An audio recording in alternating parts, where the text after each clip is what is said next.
So I'm here outside the Copperjax Community Stadium for Matchweek 10 in the WSL. It's a highly anticipated clash between London City Lionesses and Brighton. The former sit in 6th and Brighton sit in 7th, so just a position in the league table separating the two sides and 4 points. London City Lionesses, of course, a newly promoted side. I've never watched them in the flesh. Obviously, I report quite often on Brighton women, so I know what to expect from them. But doing my research on London City, they've started to really build momentum. 2 wins in the league and 3 wins in all competitions in a row now. They beat Aston Villa 3-1 away in their last game before beating Tottenham, which was a really impressive result here at Hayes Lane 4-2. So it's going to be very interesting to see how London City Lionesses and Brighton fare against each other. Both teams will want possession, and that's going to be a really interesting thing to see who can actually gain a foothold in the game. I think the midfield might be quite crucial, and I'll tell you why now, because team news is in. For Brighton, the visitors have Maisie Simons back in their ranks. She picked up an injury, we thought, when they played Norway. That was England under-23s, who she went away with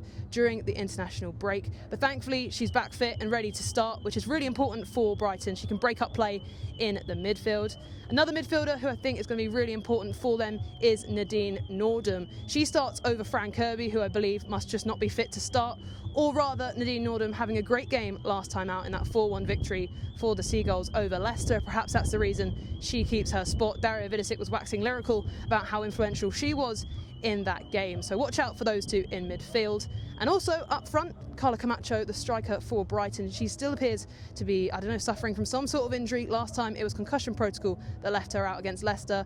So it seems that Kiko Seike may be playing in that false 9 again with Madison Haley in the 10. It worked so well against the Foxes in that scintillating 4-1 win at the Amex. I think it was one of my highlights in terms of reporting. The crowd was brilliant, and I definitely think it's going to be interesting to see how Brighton fare again without their striker, of course, Michelle Adjman out with an ACL. London City Lionesses had their own injuries. Maddie Wild out for a while, got several other players out. And also news which was not good over the international break for the Lionesses is Lucia Corrales, who has suffered an injury. She's a Spanish striker who normally comes on. I think she's played 6 games in the league out of the 9 so far for the side. Unfortunately, she won't be able to be called upon with what looks like a serious injury to her knee, ligament sort of damage, or cartilage damage actually.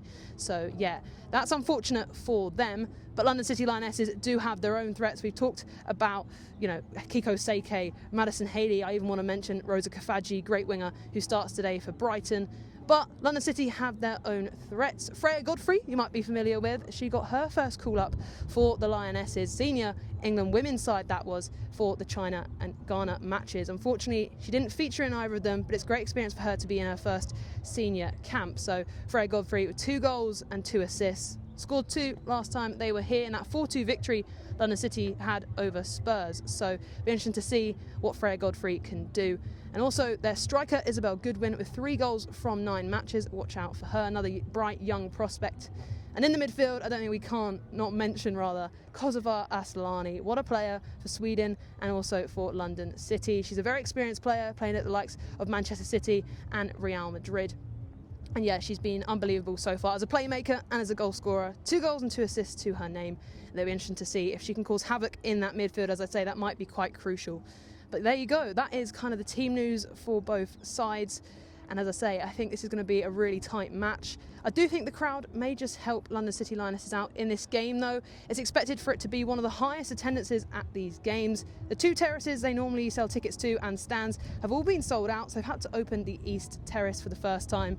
Never bad news, is it, when you see so many fans and so much demand for tickets, and that's what we want here today. I'm going to be heading in to the stadium in a second, but as I say, let me give you my prediction for what should be a close clash. I'm going to go for 2-2. I think I'm going to sit on the fence. I do think London City Lionesses could take the win, but I'm going to go with a 2-2 high-scoring draw.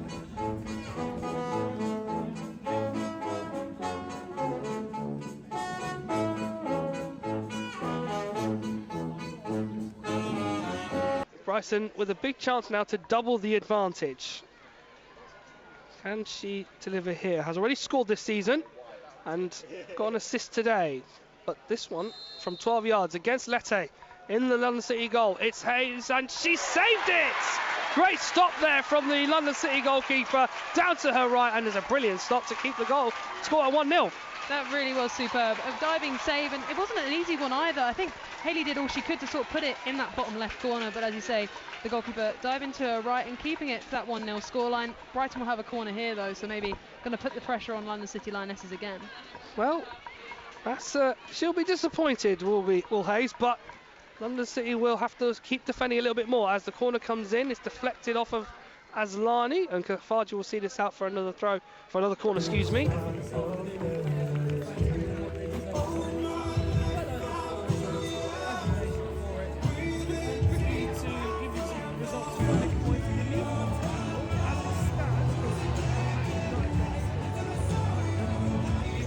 We had an idea of how we wanted to play, and the times that we were able to control, I thought we looked quite good, but just unfortunately maybe not enough. But the start was good, we got an early goal, had a penalty, then unfortunately we couldn't put that one away, so probably that dented us a little bit, and they gave them the ascendancy. But I thought, we defended well, fixed up a couple of things at half time, and we looked very solid then in that second half. Would have liked to have been better with the ball, but still created enough, and maybe on another day could have put a couple more in the back.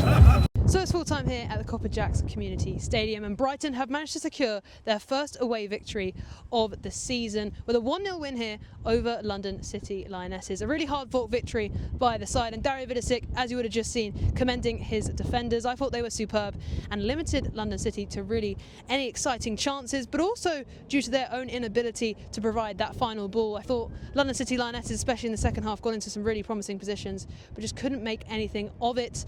There was a cross from Fernandez and also Linari, who's a great defender for them, Italian as well, so really strong defender, and she unfortunately couldn't make anything of her cross at the near post. Chiamaka Nnadozie making several saves, but most of them quite comfortable for her, so I definitely think London City will be disappointed with that final end product. And as I say, Brighton only needed the one goal in the end, with London City Lionesses being wasteful.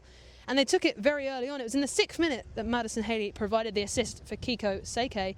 And yeah, that's her fourth goal of the season now. So she's being really prolific for the side. And she slotted it in at the near post past Elene Lete. So superb from Seike. And as I say, Haley getting another goal contribution after a good performance against Leicester. So perhaps we'll see her play more with the sorts of injuries Brighton are contending with. Camacho coming on late, same with Keobi, so perhaps they're still not at full fitness. That's what Dario implied after the game.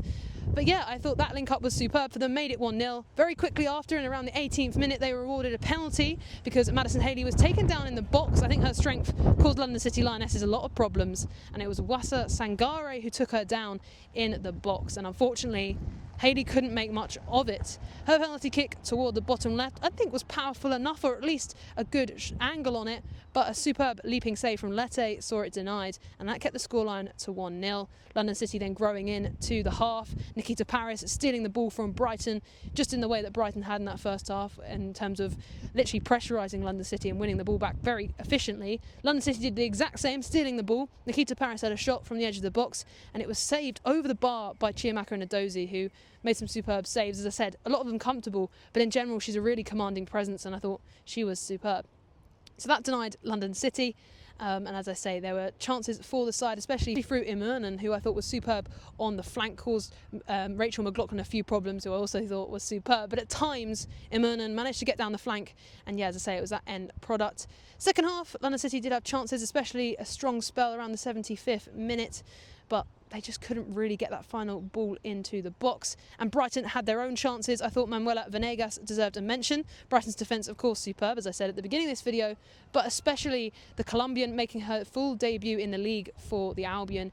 I thought that she was very comfortable on the ball, and then also created a cross-come shot which hit the underside of the bar and almost went in. So Brighton did have chances themselves. Caitlin Hayes superb as well, but also her defensive headers turned into an offensive one when Brighton had a corner and the header almost went in, just looped over the bar. So yes, I think it was a very topsy-turvy game. At times, when I was on BBC Radio Sussex co-commentary, I said to Ahmed Noor, who I was with today, I said to him, it was almost like a basketball match, and it was. So it's hard to take too much from it. But at the end of the day, as we said at the beginning of this video, Brighton have secured their first away win, which is massive.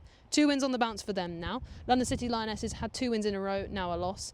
And as I say, it's closing the gap between those two and looking up now for both teams toward the top half of the table, those top 4 positions, which are very hard to usurp from the more established sides. But they will both try.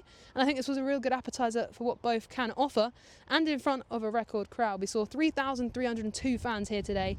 And the East Terrace, as I mentioned in my pre-match video, being open. So great to see how many stands they're selling out, and the fact that they're also having to open the East Terrace, and hopefully that'll be a commonality going forward. But yeah, a record crowd for London City Lionesses and a 1-0 win for the Seagulls later. And I'm off home before next weekend, where I believe I'll be reporting for BBC Radio Sussex and also Sussex World on Brighton versus Chelsea. A big game for the Seagulls to try and beat the WSL champions. They've come close in prior seasons, losing 2-1 only at Broadfield last time out against Chelsea. Can they do it? Can they get the victory or even a draw against Bompasta's Blues? We'll see next weekend. But for now, a big win for Dario Vidošić side on the road.